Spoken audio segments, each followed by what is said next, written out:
Everyone. இந்த வீடியோவில் நாம் அமரர் கல்கி அவர்கள் எழுதிய தங்க சங்கிலிங்கிற சிறுகதையை பார்க்க போகிறோம். இந்த சிறுகதை 1931ஆம் வருடம் ஆனந்த விகடனில் வெளியானது. என்னோட மனைவியின் நற்குணங்களையெல்லாம் விவரிக்க வேணும்னா விகடனில் இடம் போதாது.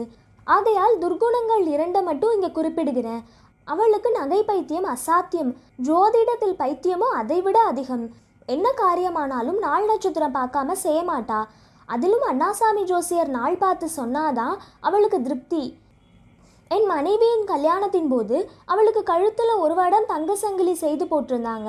சென்ற வருஷத்தில் எனக்கு சம்பளம் 50 ரூபாயிலிருந்து 60 ரூபாய்க்கு ப்ரமோஷன் ஆனதும் ஒற்றை வடம் சங்கிலியை இரட்டை வடமாக்கி கொள்ள வேண்டும்னு என் மனைவி பிரேரணை செய்தா.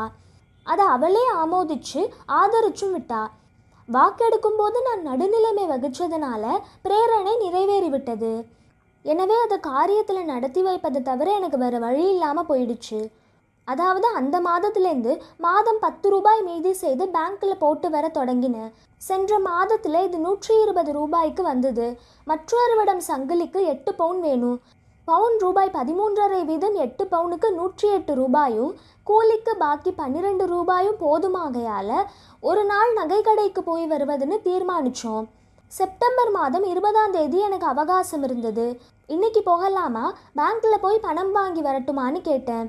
ஆக்க பொறுத்தது ஆற பொறுக்கலையா, 4 நாள் போகட்டும் அப்படின்னா என் மனைவி. எனக்கு இது மிகவும் அதிசயமாக இருந்துச்சு. ஆனால் காலையில் அண்ணாசாமி ஜோசியர் வந்துவிட்டு போனது ஞாபகம் வந்ததும் அதிசயம் போயிடுச்சு. ஓஹோ, நாள் நல்லா இல்லையா, என்றைக்கு தான் நன்றா இருக்கு அப்படின்னு கேட்டேன். அடுத்த வெள்ளிக்கிழமை நகை பண்ணுவதுக்கு ரொம்ப நல்ல நாளாம் அப்படின்னா என் மனைவி. பத்திரிக்கை படிக்கிற வழக்கம் எனக்கு கிடையாது. யார் எப்படி போனால் என்னன்னு என் பாட்டில் இருப்பேன். எனவே வியாழக்கிழமை பேங்க்குக்கு சென்ற 4 நாளாக பேங்க் மூடி இருக்குதுன்னு தெரிஞ்சு திடுக்கிட்டு போனேன். பிச்சைக்காரன் குடிசையில் சனீஸ்வரன் புகுந்தது போல என்னுடைய சொற்ப பணத்துக்கு மோசம் வந்து விடுமோன்னு பீதி அடைஞ்சேன். நல்ல வேளையாக மறுநாள் காலையில் பேங்க் திறந்து பணமும் கொடுத்தாங்க. முதல் நாள் இரவு கலங்கியிருந்த என் மனைவி இப்போது பார்த்தேளா தட்டாமல் கிடைத்ததே, பெரியவாள் நாள் பார்த்து சொல்கிறது வீண் போகுமா என்று சொல்லி சந்தோஷப்பட்டா. சாயங்காலம் நகைக்கடைக்கு போனோம். 8 பவுனில் மனசுக்கு பிடிச்சதா பார்த்து என் மனைவியே ஒரு சங்கிலியை எடுத்துக்கிட்டா. கடைக்காரன் பில்லு எழுதி கொடுத்தான். அதில் மொத்தம் 145 ரூபாய்னு போட்டிருந்ததை கண்டு நான் புன்சிரிப்போட, செட்டியாரே கணக்கு தவறாக போட்டிருக்கீங்களே என்றேன். செட்டியார் வாங்கி பார்த்துட்டு தவறு ஒன்றும் இல்லையே அப்படின்னாரு. தவறு இல்லையா, 8 பவுனுக்கு 13.5 ரூபாய் வீதம் 108 ரூபாய் தானே, 136 போட்டிருக்கீங்களே அப்படின்னு கேட்டேன். செட்டியார் சிரிச்சுட்டு பவுன் விலை 17 ரூபாய்னு சொன்னார். இது என்ன கூத்து அப்படின்னா என் மனைவி. என்ன செட்டியாரே, என்னை பட்டிக்காட்டான்னு நினைச்சு கொண்டீரா என்று கோபமாக கேட்டேன். இல்லை சார், நீங்கள் பட்டணத்து மனிதர்தான், ஆனால் வாசலில் போர்டில் எழுதியிருக்கிறது, போய் பார்த்து விட்டு வாங்க என்றார் செட்டியார். சங்கிலி வாங்காமலே நாங்கள் வீடு திரும்ப வேண்டியதாயிற்று. வீடு சேரும் வரையில் வாயை மூடிக்கொண்டு வந்த என் மனைவி வீட்டுக்குள்ளே நுழைந்தோமோ இல்லையோ தன்னுடைய ஆத்திரத்தை எல்லாம் அண்ணாசாமி ஜோசியர் மேலே காட்ட தொடங்கினா. அந்த கட்டையில் போகிற பிராமணன் இனிமேல் இங்கே வரட்டும், காப்பி கழுநீரை கரைத்து கொடுக்குறேன் என்றும் இன்னும் பலவிதமாக அவரை வசை மொழிகளால் அலங்கரிக்க தொடங்கினா.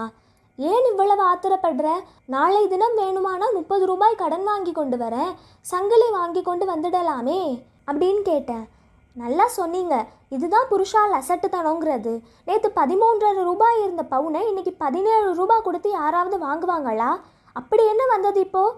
பேங்க்கில் பணம் இருந்தாலும் வட்டியாவது கிடைக்கும் அப்படின்னு சொன்னா என் மனைவி. அண்ணாசாமி ஜோசியரை என் மனசுக்குள்ளே வாழ்த்துனேன். இன்னொரு வடம் சங்கிலி இல்லைன்னு என் கழுத்து ஒன்றும் அழலை.